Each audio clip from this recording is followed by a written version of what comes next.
Well, thank you. I'm Barney Schauble. I'm the chairman of Nephila Climate.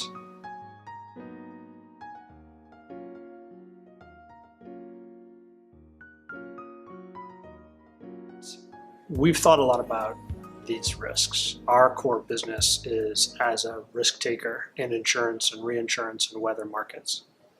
And I think the best approach, or the best way to think about that question, is that in every project you have a package of different risks. Who pays for the electricity? How much wind do you get? What is the shape and arrival of that wind? What price are you paid?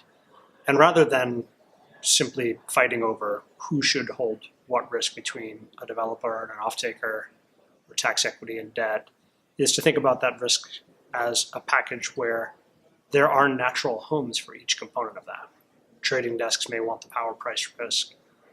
Offtakers obviously want the actual electricity. Developers want some upside associated with their project. Debt providers want consistency, lack of uncertainty. And some of the risks that haven't historically had a home, in particular, the actual volume of weather. Do you get the winds? When do you get the wind? How much wind do you get? There are natural homes for those risks as well. And that's what we and some other providers do. And I think some of the more sophisticated developers have done a very good job of saying, when you have this package of risks for a project, make sure that you go and find the right home for each one so that nobody's left holding something that they naturally don't want.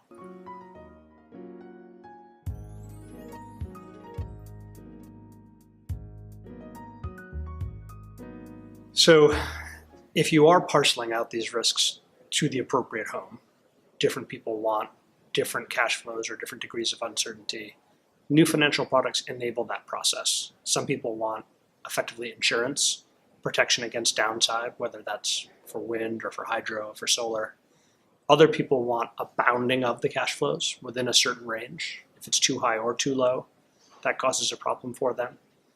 And the good news is that financial engineering and the application of different statistical modeling techniques can allow you to really design what you think makes the most sense. If a tax equity provider is concerned about receiving the tax credits based on volume of wind, they can buy a specific new financial instrument to protect against that.